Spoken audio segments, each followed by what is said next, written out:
দীপা বলল দৃঢ় গলায়, আমি দুটি কোম্পানির সঙ্গে ডিল করতে চাই। রূপা ঠান্ডা হেসে বলল, আমি এই ডিলটা করব কিনা সেটা এখনই বলা যাবে না, সময় হলে জানাব। ঠিক সেই সময় পালক দীপার সঙ্গে দেখা করতে আসে। দীপা শান্তভাবে একে একে সবার খবর নিতে শুরু করে। পালকের চোখে অভিমান। সে বলল, জেল থেকে ছাড়া পেয়েও তুমি আমাদের বাড়িতে ফিরলে না।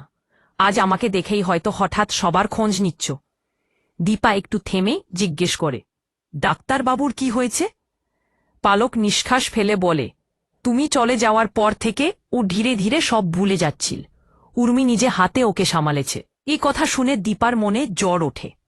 স্পষ্ট মনে পড়ে যায় উর্মি একদিন ডাক্তারবাবুকে নিজ হাতে একটি ওষুধ খাইয়েছিল। তারপর থেকেই তো সূর্য যেন একেবারে অন্য মানুষ হয়ে যায়, সবকিছু ভুলে যেতে থাকে। এদিকে দীপ আছে সূর্যর কাছে, চোখে একরাশ বিস্ময়। আজ তোমার বড়ামার সঙ্গে দেখা হল? সূর্য কপাল কুঁচে জিজ্ঞেস করে।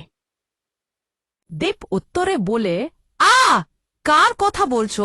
দীপা দীপা কোথা যায়নি। এই কথা উর্মির কানে যাওয়া মাত্র সে দীপের ওপর চিৎকার করে ওঠে। সূর্য তখন ধীরে কিন্তু স্পষ্ট গলায় বলে, হ্যাঁ, দীপা আমার স্ত্রী। হঠাৎ সোনা এসে চেঁচিয়ে ওঠে, যে আমার স্বামীকে খুন করেছে সে তোমার কেউ হতে পারে না। সুযোগ বুঝে উর্মি ছুটে যায় রান্নাঘরে। চুপি চুপি ওষুধে কিছু মিশিয়ে এনে সূর্যকে খাইয়ে দে। তারপর মায়া ভরা কণ্ঠে বলে, এবার ঠিক আছেন তো? এবার? রূপা ফোনে তার ম্যানেজারকে জানিয়ে দে, কালেই আমি কলকাতা ফিরে যাচ্ছি। আমরা এই ডিলটা নিচ্ছি না। পরদিন দীপা সাহস নিয়ে সূর্যের বাড়িতে আসে। উর্মি তরি হরি করে তাকে দরজার বাইরে ঠেলে দিতে চায়, কিন্তু সূর্য দীপাকে দেখে ফেলে।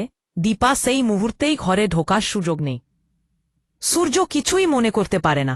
দীপা বলে, এই তো কিছুক্ষণ আগেই তো আমাদের মিটিং হয়েছিল।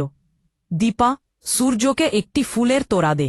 সূর্য সেটি হাতে নিয়ে বলে, একজন ছিল যে এই রকম তোড়া বানাতো, স্ট্রং। দীপা ধরে ধরে জিজ্ঞেস করে, মনে করার চেষ্টা করো, কে বানাতো স্ট্রং? ঠিক সেই সময় উর্মি সেখানে সোনাকে নিয়ে আসে। সোনা আবার দীপাকে নানা অপমানজনক কথা শোনাতে থাকে। দীপা শান্ত থাকার চেষ্টা করলেও হঠাৎ তাকে ধাক্কা দিয়ে মাটিতে ফেলে দিয়ে সূর্য দ্রুত দীপাকে ধরে ফেলে। পরবর্তী পর্বে কিছু গুন্ডা দীপার পথ আটকায়। একজন তাকে ধাক্কা দেয়া। ঠিক তখনই সূর্য গর্জে ওঠে, আমার পরিবারের দিকে কেউ চোখ তুলে তাকাবে না। যা করার আমি করব।